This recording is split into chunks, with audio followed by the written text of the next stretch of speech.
Hi everyone, in this video we're going to talk about chirality, or the handedness of molecules. The word chirality comes from a Greek word chir, which means hand. And essentially what this is meant to introduce is that molecules can exist in different three-dimensional or stereo relationships. So first off, let's just look at an object that either doesn't possess chirality or does. So for example, if I had, say, a drinking glass, all right, so a symmetric drinking glass, if I were to put like a mirror next to this and envision this being a mirror plane and then draw what the mirror image would look like, it would look essentially the same, right? I mean, I'm going to try and draw this exactly the same. It's not going to be exact, but so my mirror image are identical. So if I were to pick this up, this mirror image up, and sort of bring it over in space, I could then overlay the outline of one drinking glass with the other, and they would sort of superimpose. So this type of an object is without chirality, or called achiral. Okay, and these have superimposable mirror images.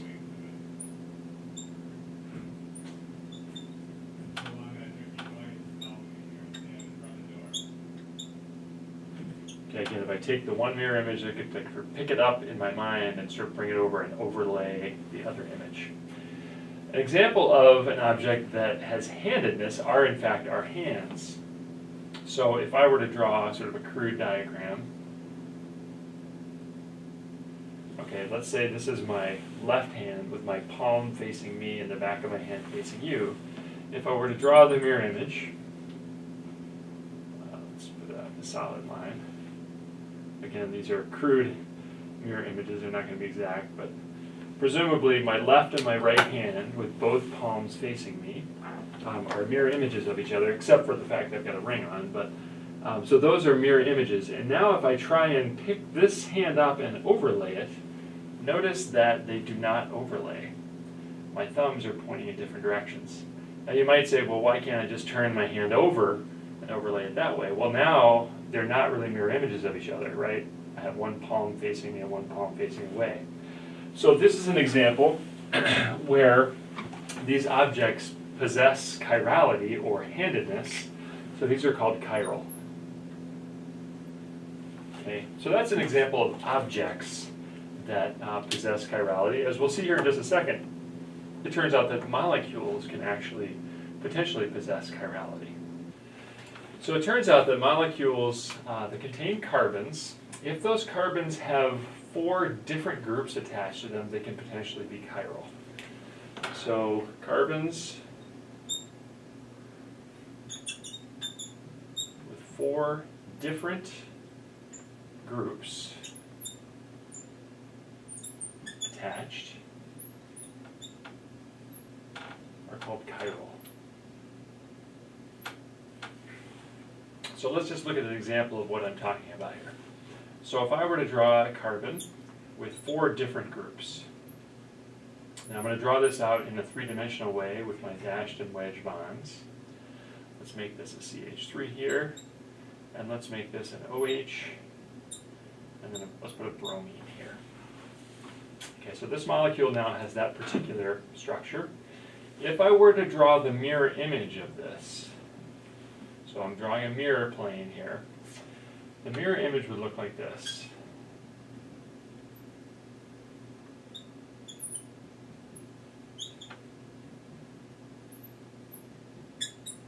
Okay, so notice here, if my bromines are sort of both coming back towards me, and they're both pointing towards the mirror, they would look like that.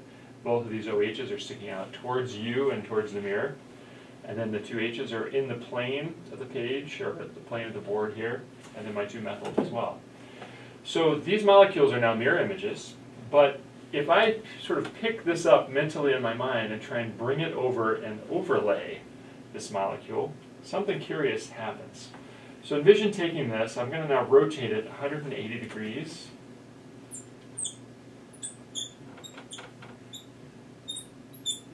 Okay, and I'm going to draw it down here.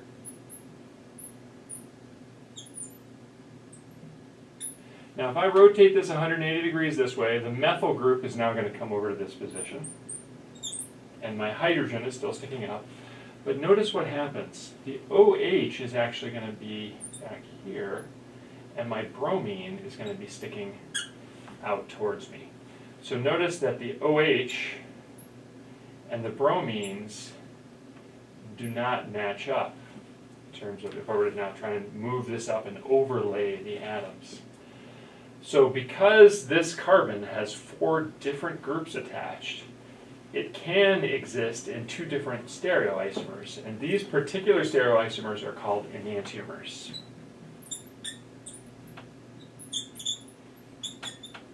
Okay, and what an enantiomer is, just to make a simple definition, these are non-superimposable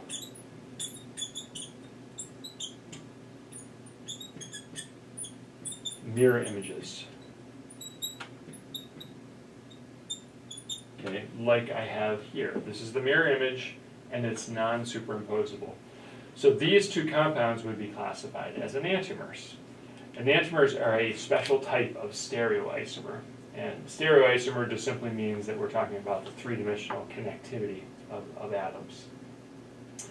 So in the next section, let's just do a couple examples where we try and identify a chiral carbon in a molecule. So let's look at a couple examples of molecules that potentially have or may not have chiral carbons. Okay, so let's look at this simple alcohol, and let's identify if any of the carbons would be classified as chiral. Just for simplicity, let's just go ahead and name this molecule. So this would be 2-pentanol. All right, and I'm trying to identify whether or not any of the carbons are in fact chiral or have the possibility of having these 2 different mirror images that are non-superposable. So in this molecule, let's go through them one by one. Carbon number 1 has 3 hydrogens and then the rest of this molecule. So because it doesn't have 4 different groups, carbon 1 would not have chirality. Number 2, okay, let's just put in the fact that there is a hydrogen here. So there's an OH, a hydrogen, a methyl group, and then this propyl group. So carbon 2 actually is chiral. Let's put a little asterisk next to that. Carbon 3 has 2 hydrogens coming off, so it can't have 4 different groups. That's not chiral, nor is carbon 4, nor is carbon 5. So this molecule actually exists as 2 possible mirror images or enantiomers. Let's draw those out.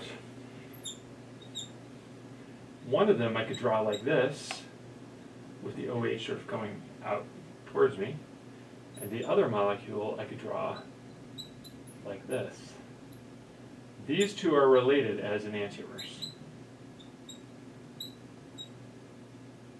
Okay, and both are a chiral carbon. So I've drawn now the mirror image of each of those, and they are related as enantiomers. If I try and superimpose the mirror image, it would not superimpose. Let's look at another example. Let's look at the cyclic example. Actually, let's just make that a straight line instead of a wedge. So this is CH3, and this an OH. Cyclic structures are a little bit trickier to see if they have chiral carbons. So let's go through these. Let's number the carbons. So this would be 2-methylcyclopentanol. So let's go around the ring and let's identify if there are 4 different groups. Carbon number 1 has an OH. I'm going to draw in the fact that it has a hydrogen. Now when you're looking at rings, you have to look at the entirety of the rest of the ring. So up here to the upper part of the ring, notice I have a CH, CH3, CH2. So this group is actually different than the one coming down here on the ring where I have a CH2 and a CH2.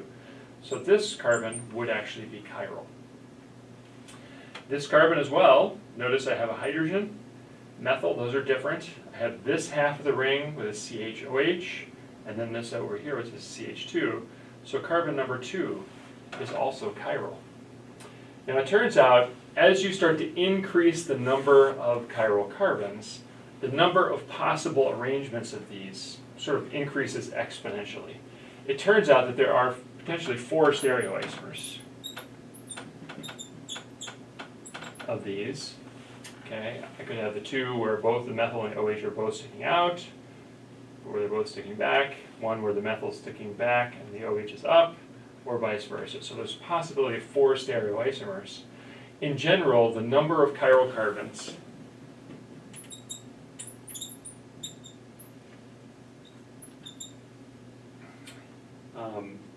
equals 2 to the n, where n equals the number of chiral centers. Okay, so since I have 2, if I plug 2 into this, 2 to the 2 equals 4. So I would have 4 possible stereoisomers. I just mentioned a term there. Each of these carbons that is potentially chiral, they're often referred to as stereocenters. So carbons that have these chiral carbons in them can potentially exist as different stereoisomers in terms of their 3-dimensional arrangement. All right, so that covers the basics of chirality. Definitely get some more practice looking at these and trying to identify chiral carbons and also being able to draw non-superimposable mirror images. Good luck.